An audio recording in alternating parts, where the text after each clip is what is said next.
तो आज ही से कांवड़ यात्रा की भी शुरुआत हो रही है, लेकिन इस बार यूपी में कांवड़ यात्रा की शुरुआत विवादों के बीच हो रही है। इसी वजह से यूपी सरकार का जो फरमान आया है, इसमें कांवड़ मार्ग पर होटल, ढाबों और खाने पीने की रेहड़ी पर दुकानदारों को अपनी नाम पट्टी और पहचान जाहिर करने का आदेश जारी किया गया है। इस आदेश के खिलाफ सुप्रीम कोर्ट में याचिका दाखिल की गई, जिस पर आज सुनवाई होनी है। इस बीच एनडीए के अहम घटक दल आरएलडी ने यूपी सरकार के इस आदेश पर अपनी अलग राय जाहिर की है। केंद्रीय मंत्री जयंत चौधरी ने कहा कि यूपी सरकार ने सोच समझकर ये फैसला नहीं लिया है।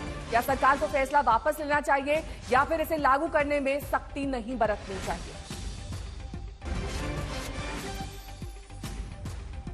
जो कावड़ लेके जाते हैं उनकी सेवा में सभी लोग लगते हैं। ना तो कावड़ लेके जाने वाला व्यक्ति कोई पहचान करता है, जो सेवादार है उनकी वो एक आशीर्वाद की तरह वो प्राप्त करते हैं, ग्रहण करते हैं और आगे चलते हैं अपने काम। कोई इस हिसाब से जाति या धर्म के पहचान करके सेवा नहीं लेता और ना ही इस मामले को धर्म जाति से जोड़ा जाना चाहिए। सब प्रतिष्ठान अपना नाम लिखें। अब एक मालिक कोई और हो सकता है, ब्रांड कुछ और हो सकता है। मैकडॉनल्ड्स क्या लिखेगा बताओ? खतौली में बर्गर किंग क्या लिखेगा? पुराने ब्रांड हैं, किसी के नाम हो सकते हैं, एक मालिक नहीं कई मालिक हो सकते हैं, तो कंपनी के नाम हो सकता है। आप तो सहयोगी दल हो, तो आपने उनके नेताओं को इस बारे मुझे लगता है ज्यादा समझ के फैसला नहीं लिया, फैसला ले लिया तब उस पर टिक रहे हैं। ये वापस होना चाहिए। कभी ऐसा हो जाता है, सरकार वापस होना चाहिए। अभी भी समय हो जाना चाहिए या इस पर ज्यादा कोई जोर ना दिया जाए। मैं देख रहा हूँ, अभी मुझे कहीं ऐसा नहीं लगा कि बहुत कोई जोर जबरदस्ती इस पे प्रशासन का कोई दबाव है। जो चॉइस से लगा रहा है लगा ले।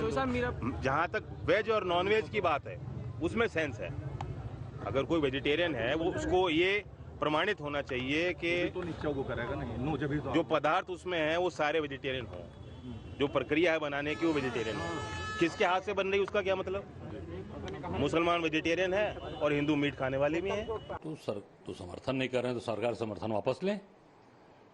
चिराग पासवान भी समर्थन वापस लें। अगर आप सचमुच इस सब चीजों के अगर विरोधी हैं, चिराग पासवान जी हो, जयंत चौधरी जी हो, समर्थन वापस लेना चाहिए ना। सरकार के दबाव बनावे, सरकार नहीं सुनती, समर्थन वापस करे।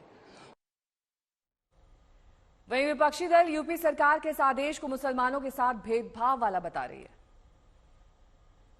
हमने कहा कि कोई सरकार संविधान के खिलाफ ऑर्डर पास करती है तो भारत सरकार को उसका नोट लेना चाहिए, उनके पास अख्तियार है।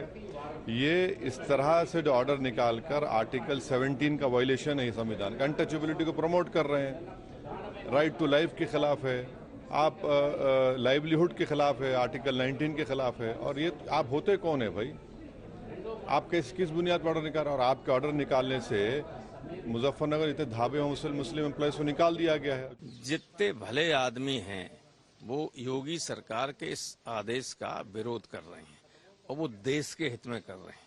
ये आदेश देश को तोड़ने वाला है, देश को धर्म के नाम पर बांटने वाला है, धार्मिक उन्माद करके इनका मंशा है किसी तरह से दंगा फसाद हो।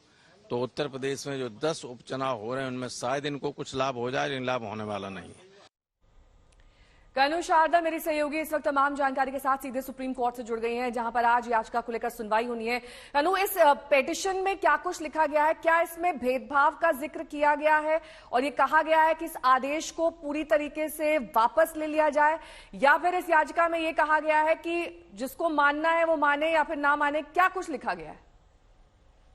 जी नेहा, इस पूरी 3 याचिकाएं जो है वो सुप्रीम कोर्ट के सामने दाखिल की गई हैं, जिसमें से पहली याचिका एक एनजीओ की तरफ से दाखिल की गई थी, दूसरी याचिका टीएमसी की present member of parliament Mahua Moitra ने फाइल की है, और तीसरी जो है दिल्ली यूनिवर्सिटी के प्रोफेसर हैं उन्होंने फाइल की है।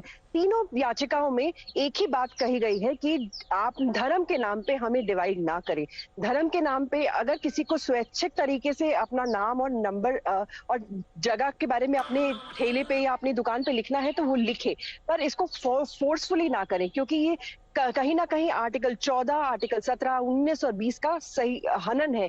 जिस तरह से याचिका में ये मेंशन किया गया है कि यूपी सरकार को और उसी तर्ज पे उत्तराखंड सरकार ने जो ये कंपलसरी की, ये बोला है कि स्वैच्छिक तरीके से अगर कोई करना चाहता है तो वो करे, तो इसको वापस लेने की मांग करते हुए ये बोला है कि आप जो है समाज में तोड़ने का, धर्म के नाम पे डिवीजन करने का जो कार्य है वो ना करे। ऐसे ऑर्डर से जो है वो लोगों में मतभेद होता है और ऐसे करने से इससे बचना चाहिए।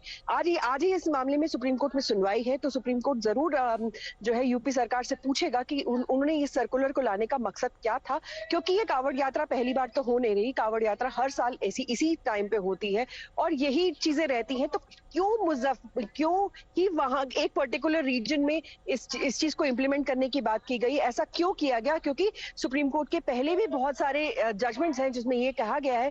सबसे फेमस जजमेंट था तहसीन पूनावाला, जिसमें ये बोला गया था कि कमिटीज बनाई जाए जैसे इस तरह के हेट क्राइम्स हैं उसको रोका जा सके।